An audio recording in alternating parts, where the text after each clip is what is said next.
Goeiemôre al julle pragtige mense hier op die 20ste Maart 2026 en welkom op hierdie Vrydag by nog 'n video van die Federale Alliansie van Suidelike Afrika. En ons sal aangaan om hierdie video's te maak totdat ons deur Siener van Rensburg gewerk het en dat ons almal op dieselfde bladsy is van hoe die dinge vorentoe gaan lyk. En ons het al agtergekom dat ons hoef nie te vrees vir die toekoms nie. En sien, God is met ons. Hy is met al die nasies van die wêreld. Maar die nasie wat op hom vertrou, is die nasie wie hy oprig en versterk. Maar die sonderbeker moet eers klaar uitgeloop het. En dis 'n baie belangrike ding om te verstaan. Elke nasie het 'n sondebeker of 'n sonde-emmer. En daardie emmer moet eers heeltemal uitloop. Jy sien, God tree net op as die emmer oorloop. Dan is sy straf gerig teen 'n nasie. En as die beker nog nie oorgeloop het nie, dan dink daardie nasie alles is net goed en alles is net wel. En hulle gaan aan soos wat hulle lus kry. Maar wanneer daai beker oorloop, is daar moeilikheid. En dit is waar ons nou bevind. Al vir 'n hele klompie jare bevind ons in hierdie posisie. Maar die sondebeker het al lankal oorgeloop en hy word nou net uitgegooi. Tot alles uit is en alles leeg is. En ons weer van vooraf kan begin. Van niets af kan begin. 'n nuwe nasie met trots kan bou. 'n nuwe land met trots kan oplig. En vir God, Vader, Seun en Heilige Gees al die eer kan gee. Wat hom toekom. Pieter, goeiemôre. So baie welkom aan almal wat opkom vanoggend. Ons gaan aan met Siener en dit wat hy gepraat het, dit wat hy gesê het, dit wat in die kerk gebeur het daai tyd. Want hierdie is vir ons belangrike goed, dit is deel van ons geskiedenis. Jy mag nie jou geskiedenis vergeet nie. Jou geskiedenis bepaal jou toekoms. Jy moet lesse uit jou geskiedenis kan leer. Nou baie keer dan sê mense, nee, ons gaan net vorentoe man. Kyk hier agtertoe nie. Daar's 'n manier om agtertoe te kyk, en daardie manier is om die lesse te leer uit die geskiedenis uit. En ons leer hierdie lesse, goeiemôre Jan. Ons leer hierdie lesse, sodat ons kan aangaan, sodat ons kan vorentoe gaan, sodat ons kan suksesvol wees. Maar nie goeiemôre. Nee, en dit is waar ons wil wees. Ons wil daar wees as 'n volk, ons wil daar wees as 'n nasie, ons wil daar wees as 'n land wat weer sterk staan, wat weer sy gesig kan optel, waar die dinge beginne gladloop, waar ons beginne geestelik gesond word, waar ons beginne op 'n welvarende wyse gesond word, waar dinge net eenvoudig beter kan gaan. Ek het vanoggend 'n woord gedeel, God van die skielike. Jy weet nie wanneer Jesus Christus gaan opdag in jou bootjie nie. Maar wanneer hy opdag, dan gebeur goed skielik, vinnig. En as jy weer kyk, as jy jou oë uitvee, as jy op die land, as jy by die land. En dit is hoe Vader werk. Hy is die God van die skielik. En in hierdie tydperk sê hy vir ons, moenie vrees nie. Maak nie saak wat hierdie ouens hierdie korrupte spul hier bo ons doen nie, man. Maak nie saak van wat in Iran gebeur nie. Maak nie saak nie. Daar het ek weer hierdie week in die nuus gesien hoe hulle alreeds in 1981 het die Arabiese Emirate of Saudi-Arabië het hulle alreeds in 81 'n pyplyn gebou van die Hormuzsee, daai Strait of Hormuz, whatever hulle dit noem, tot by die Rooisee. En dit was al in 1981 gebou en hulle het nie eens dit gebruik nie. Nou pomp hulle olie wat skrik vir niks deur daai pype. En daar's niks wat Iran daaromtrent kan doen nie. Niks. So, laat die oorlog aangaan. Laat Donald Trump sy trompet blaas. Laat hulle maak wat hulle wil. Ons vertrou 'n lewendige God. Goeiemôre Anton.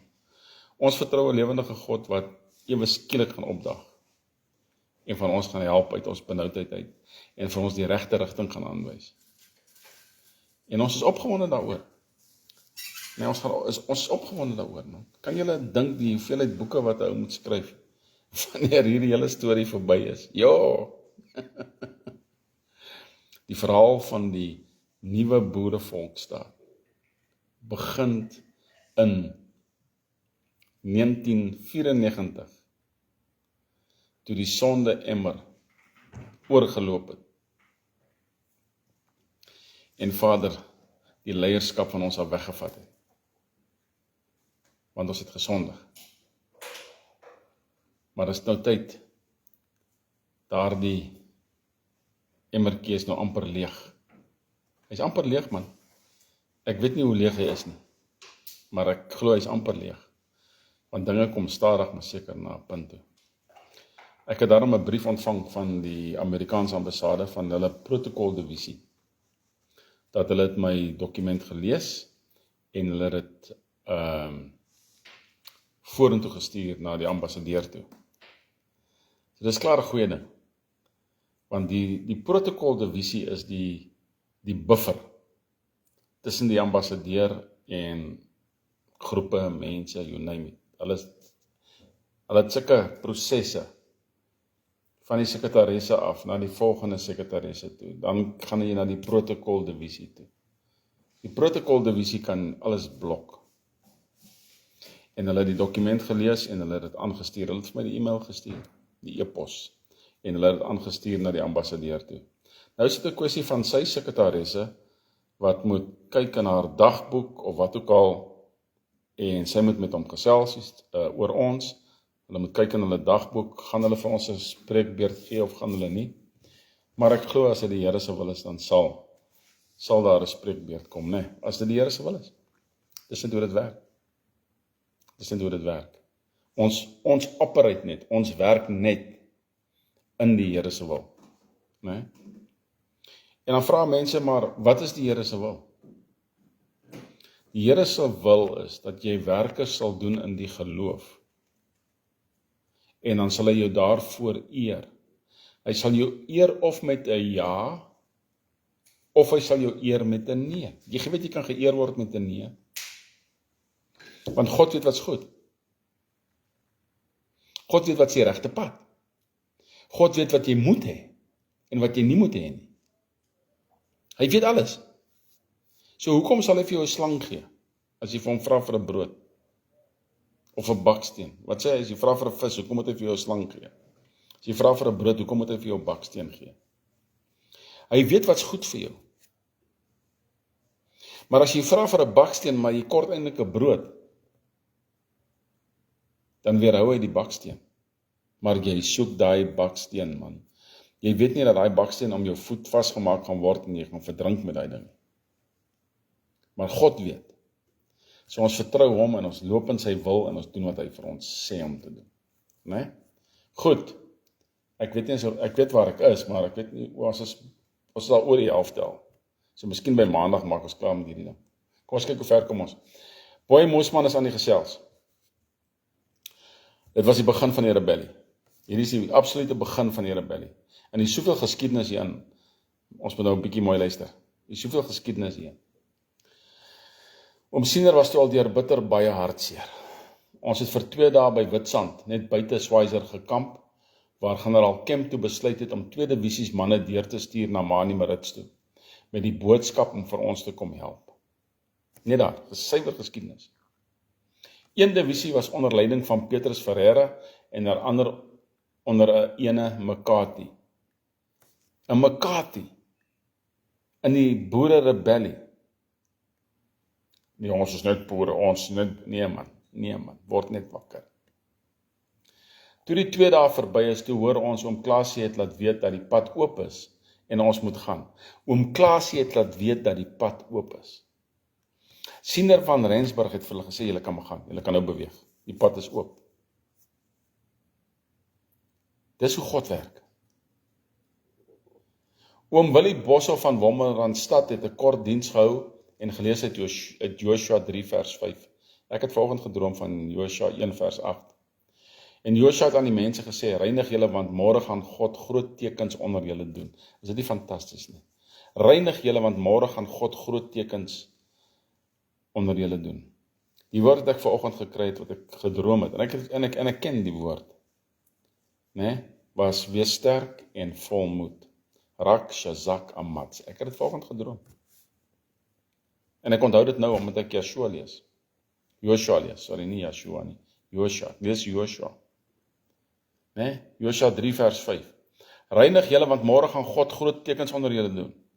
En dis wat ons moet doen. Ons moet 'n heilige lewe lei, sodat God groot tekens, groot wonders onder ons kan doen. Dat voordat ons oë kan uitvee, nee, dan het hy gedoen wat hy wou gedoen het.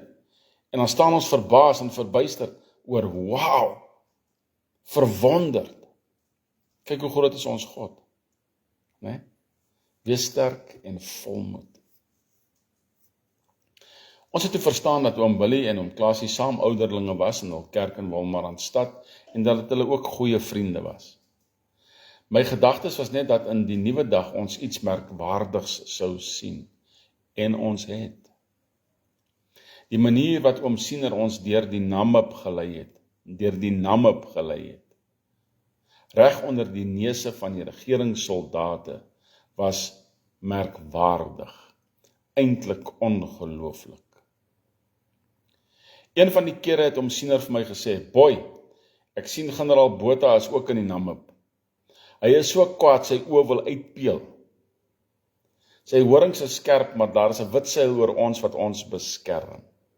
Sy horings is skerp, met ander woorde, sy soldate is reg, hulle is gesond, hulle kan beklei, hulle is gereed, maar daar is 'n wit seil wat ons beskerm. Daardie wit seil beskerm nou nog tot vandag toe vir ons wat die wil van God doen. Daar is 'n wit seil wat ons beskerm. Siener het gepraat in terme van boeretaal, van plaastaal, van voortrekkertaal. Daar is 'n seil wat ons beskerm, die seil van die wa, die wit seil van die wa. Ek sien 'n wit seil wat vir ons beskerm. Hy kan ons nie sien nie, man. Hy kan ons nie sien nie. Die vyand kan nie sien wat jy doen nie, as jy in God se wil loop nie. Hy kan nie. Hoekom nie? Want hy moet verslaan word. Hy moet verslaan word. As enigiemand van julle vir my gegroet het vanoggend hieronder, weet ek dit nie, want dit lyk my Bakkiesblad se algoritmes is hier nou weer af. Ek weet nie wat daar aangaan nie.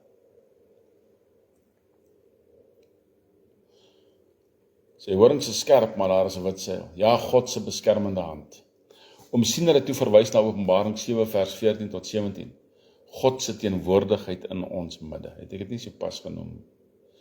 As prediker in 1923 was oom Siener seker die mees ervare diender ervare diender, sonder dat hy ooit enige teologie of kerkskool bygewoon het. Theo, maar jy ken jou Bybel, Boeta. Van Rensburg het sy Bybel geken. Mense wat sy dienste bygewoon het, het gesê dat daar altyd 'n bepaalde patroon in die dienste was, en een wat oom Klasie kwaliek afgewyk het van. Sy sagte grysblou oë het eers 'n rukkie oor die gemeente gedwaal. Daarna het hy baie Bybeltekste voorgesê, sonder om na sy Bybel te kyk, en hy het gepreek sonder notas. Hy het met ryke spraak op 'n kalme manier sy boodskappe oorgedra. Die belangrikste met handgebare beklemtoon, en hy het sy gemeente basies gevange gehou met sy woorde. Niemand wou roer nie. Bang hulle hoor nie alles nie. Ken jy ooit sulke predikers?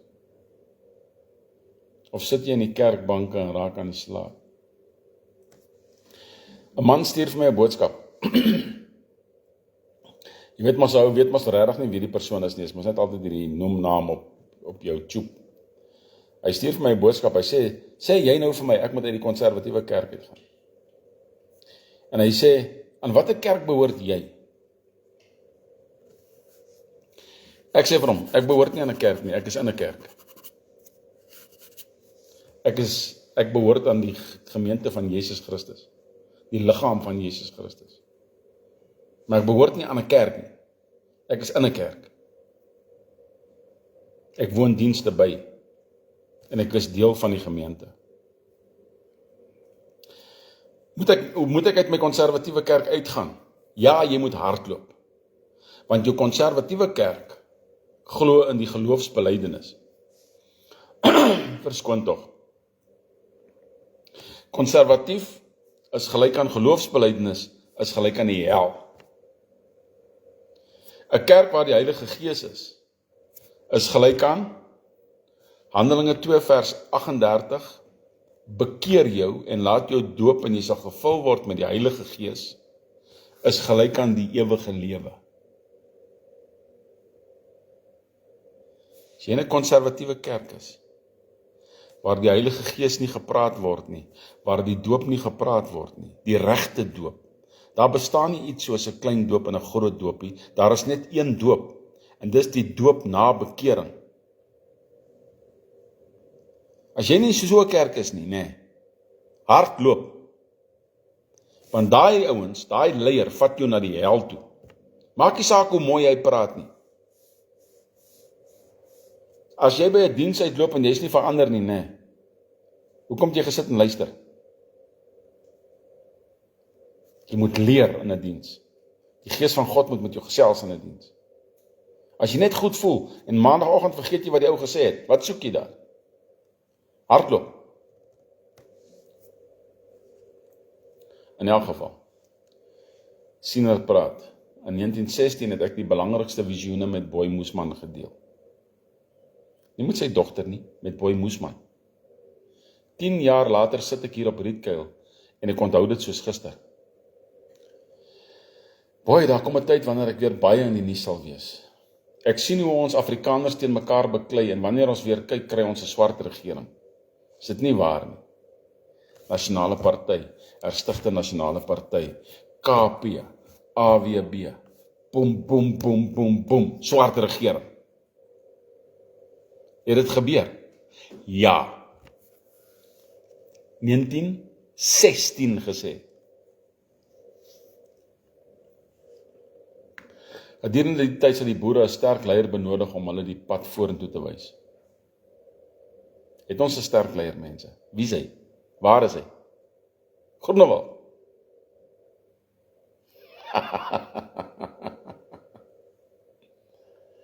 Kyk nou wat sê Siener. Hy is 'n onbekende geestelike leier, nie van my kerk nie. Hy is nie gereformeerd nie. Hy is nie hervormd nie. Wat die mense sal verenig en wat hulle sal voorberei vir die stryd vorentoe. Mense, daai stukkie wat ek daar gelees het, het met my gepraat. In 2017. Daar sal totale hervorming in die land plaasvind voordat ons weer ons eie republiek kry. Totale hervorming in die land voordat ons eie republiek kry. Met ander woorde, die state moet gevorm word voordat die boerstaat opstaan. Verstaan julle dat die goeders wat ons doen is nie duimsuig nie, man. Dis voor die tyd geprofeteer. Hervorming soos in die dae van Nehemia 5, ons moet dit verander, mense, ons moet dit verander. Daar sal nie net in die politieke verandering kom nie, maar self in my eie kerk. In my eie kerk sê hy, moet daar verandering kom. Ja, in my eie kerk is baie verkeerdelike dinge. Dis uit die mond van Siener van Rensburg. Ja, dit sal wees soos in Nehemia se tyd, waar Nehemia vir 12 jaar geen salaris ontvang het nie, soos hy sy mense gehelp het om Jerusalem te herbou. Gedurende die hervorming sal daar werklik niks in die land wees wat reg is nie. Nie die regering nie en nie die kerke nie. Nie die regering nie en nie die kerke nie. Ek sien die unie is omgedolwe soos met 'n ploeg. Die wat bo was is nou onder. Baase het nou slawe geword. Daar sal totale herstel in die hele samelewing wees. Hy praat verder. My begrafnisdiens was maar 'n hartseer affære soos ou Raaitjie my beskryf het. Raaitjie. Mevrou Ria James. Haar woorde. Nogal met 'n Engelsman getrou. Ek kan nie veel onthou nie, behalwe dat my oupa Grootjie so 'n diepe hartseer op sy gesig gehad het. Ek onthou ons almal het swart gedra, en dat die prediker eerwaarde S.J. Strydom was. Hy het voorgelees uit Psalm 90 en 93, en ons het gesing uit Gesange 20 vers 1 tot 3. My seun Callie het die volgende gesê: Die Vader van die lewe en die dood het hom die ewigheid ingeroep. Ons geliefde vader en man van my ma het gesterf op die ouderdom van 61 jaar, 6 maande en 11 dae, na 'n huwelik van 42 jaar.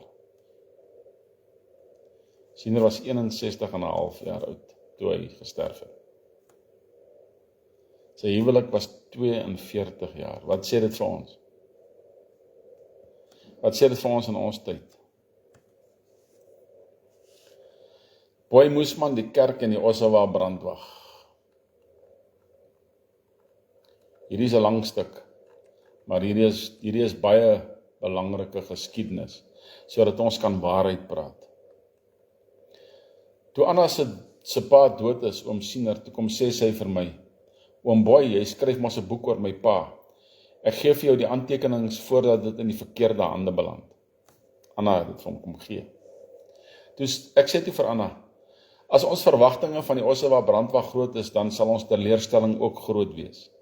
Dit het Boy Moesman gesê, en dit was die waarheid. Nie lang daarna stuur die Ossawa brandwag vir generaal Smuts se speders om my te kom vang met die aantekeningeboek. Hulle het baie aantekeninge en briewe gevat, maar die boek kon hulle nie kry nie. Dis geskiedenis, mense. Ek sê vir julle goed wat werklik gebeur het. Om te kan verstaan wat oom Siener bedoel het met 'n visioen oor die Ossawa brandwag, wat hy gesien het en wat hy toe daarop gesê het, moet ons so 'n bietjie tyd neem en kyk na die geskiedenis van my tyd. Oom Siener het duidelik gesê dat dit net die oogmerk van dokter van Rensburg was om geld te maak. Wie was die dokter van Rensburg? Dit is die Siener waarvan hy daar. Siener praat van 'n van Rensburg. Nou noem ek gou 'n paar feite. Dit was net na die UV-strek van 1938, toe die gepraat van 'n tweede groot oorlog wat sou uitbreek begin het. Die boere wou oor die algemeen nie beklei teen Duitsland nie. Hulle was lus vir 'n tweede rebellie. Dr. D.F. Malan het gewaarsku teen rebelliegedagtes, toe 30.000 Afrikaners op 20 Julie 1940 in Bloemfontein bymekaar gekom het om teen die oorlog te protesteer. Hulle het geweet, 30.000 Afrikaners. Nie 30.000 boere nie. Die geskiedenis sê nie boere nie. Die geskiedenis sê 30.000 Afrikaners.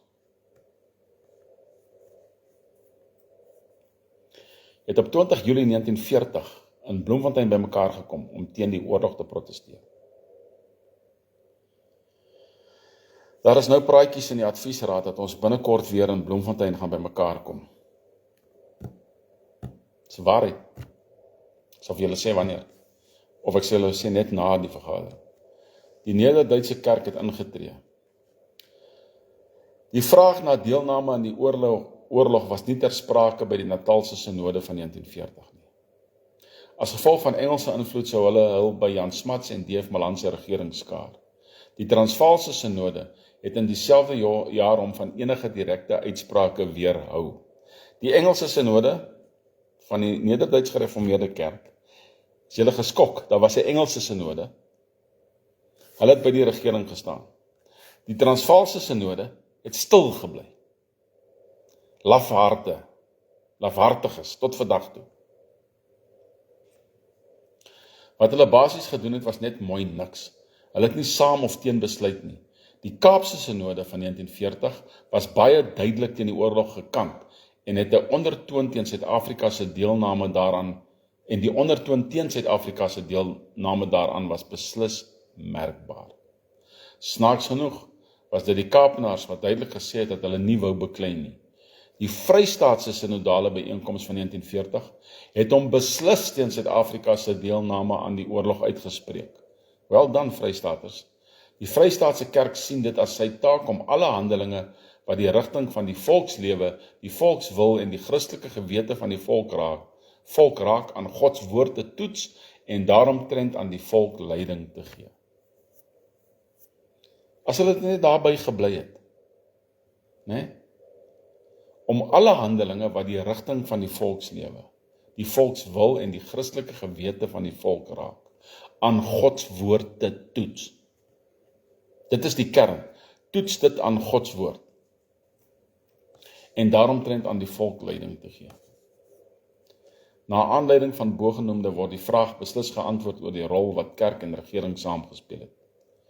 Die regering se boodskappe deur die kerk uitgespreek was die keer deur die helfte van die Afrikaner Volksgenode verwerp, maar net die Natalse Synode wat ja gestem het en die Transvaalse Synode wat draadsitters was, wel tot die volgende vergadering plaasgevind het op Dr. William Nicol se plaas. Dr. William Nicol, moderator van die Transvaalse Synode, het in die begin van 1940 alle Transvaalse predikante en sendelinge genooi na die plaas Grootfontein. Daar is die paar honderd mense wat opgedaag het met gasvryheid ontvang. Dr. Nicol het die vraag gevra na hoe die kerk sy taak verstaan het in die gespanne atmosfeer wat die oorlog gebring het. Hy het sprekers met uiteenlopende oortuigings aan die woord gestel.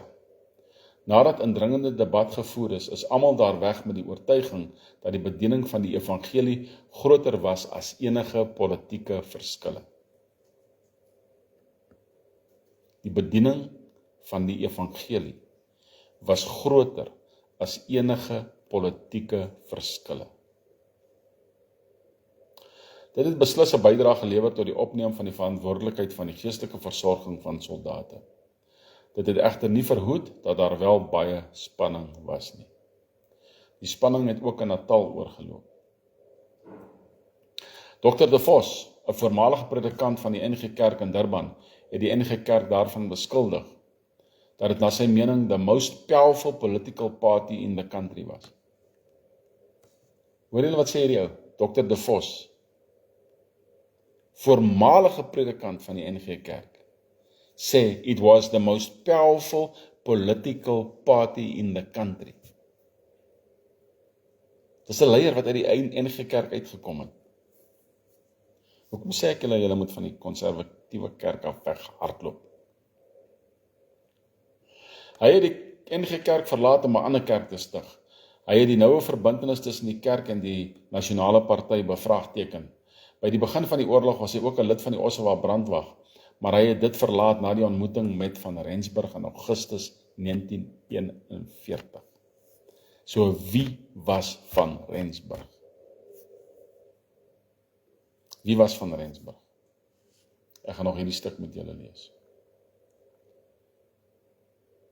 Kom ons kyk hoe ver ons is, nog 'n lang stuk. Maar kom ons kyk hoe ver kom ons wat Van Rensburg aan betref. Toe die historiese besluit geneem is om as Brittanje se bondgenoot toe te tree tot die oorlog, het dit gevolge gehad in die Afrikaanse geleedere en in die kerk. Smuts het voortgegaan op die oorlogspad en J.B.M. Hertzog, D.F. Malan en ander het aangedring dat Suid-Afrika neutraal moes bly. Oswald Pirow, 'n voormalige minister van verdediging, het in sy nuwe orde vir Suid-Afrika die nasionale sosialisme voorgestaan. Hy het uitgebreide reise in Duitsland onderneem. Lidmate van die kerk het verteenwoordiging in die verskillende politieke ondersteuningsgroepe en ideologiese perspektiewe gehad, wat uiteraard die spanning gehelp verdiep het. Die betrokkenheid van predikante by die Ossawa brandwag het die kerk by kritisie onder verdenking gebring. Die intrekking van burgerlike gewere in Junie 1940 het die aktiewe beweging onder Afrikaner geleedere ter bevordering van die droom van 'n onafhanklike republiek, het deelname aan aktivistiese organisasies laat toeneem. Vat die gewere weg, organisasies begin. Die vars herinnering van die historiese Ossawa trek van 1938 en die besielende rol wat Henning Klopper daarin gespeel het bygedra tot die momentum. Hy was 'n toegewyde gelowige en het die Bybel meer as 22 keer deurgelees. 'n Sprekende voorbeeld van hierdie Afrikaner euforie en kerklike betrokkenheid word weerspieël in die Bybel in Afrikaans met 'n afbeelding van die Voortrekker Monument in goud voorop gedruk. Dit was weliswaar 'n gedenkuitgawe en 'n kosbare kleinnoot vir baie, maar tog ook 'n aanstoot vir ander, wat dit gesien het as die kulminasiepunt van die onkritiese verweefdheid van kerk en volk. In 1939 het die Ossawa brandwag 'n prominente rol begin speel en die simbole van Afrikaner nasionalisme lewend gehou. Die kommando gedagte van die republikeinse verlede is daarmee verbind. Baie predikante het daarbey aangesluit en aktiewe rolle in die Ossewa brandwag gespeel. Hulle het al maklik vereenselwig met die lese, my God, my volk, my land Suid-Afrika. Die opkoms van nazisme en fasisme het hierdie beweging geraak en daar was beslis ondersteuning vir genoemde ideologieë. Dominee C.R. Kotse van Bloemfontein was bekend as 'n onkrekbare Afrikaner wat geen kompromis geken het nie. Die Ossewa brandwag het sy ontstaansvergadering in 1939 in die pastorie van Dominee C.R. Kotse gehad. Dit was die breinkind van kolonel J.C. Laas van die Christian David Kommando in Ladybrand. Die Ossewa brandwag was die breinkind van kolonel J.C. Laas van die Christian David Kommando in Ladybrand. Die vraag ontstaan egter of dit wel die breinkind van kolonel J.C. Laas was, want wie was van Rensburg? Waarvan oom Siener gepraat het. Ek wil nie te veel verder praat nie. Kom ons kyk nou. Kolonel J.C. Laas is in Julie 1940 op die eerste behoorlike gekonstitueerde vergadering van die Hoofraad genoem die Groot Raad, herkies tot die voorsitter van die Ossewa brandwag. Ek sien Andrew het ook opgekom. As ek julle nie groet nie, is omdat julle name nou nie weer vanoggend hier opkom nie. Ek weet nie wat doen Bakkiesblad nie. Maar goeiemôre aan almal.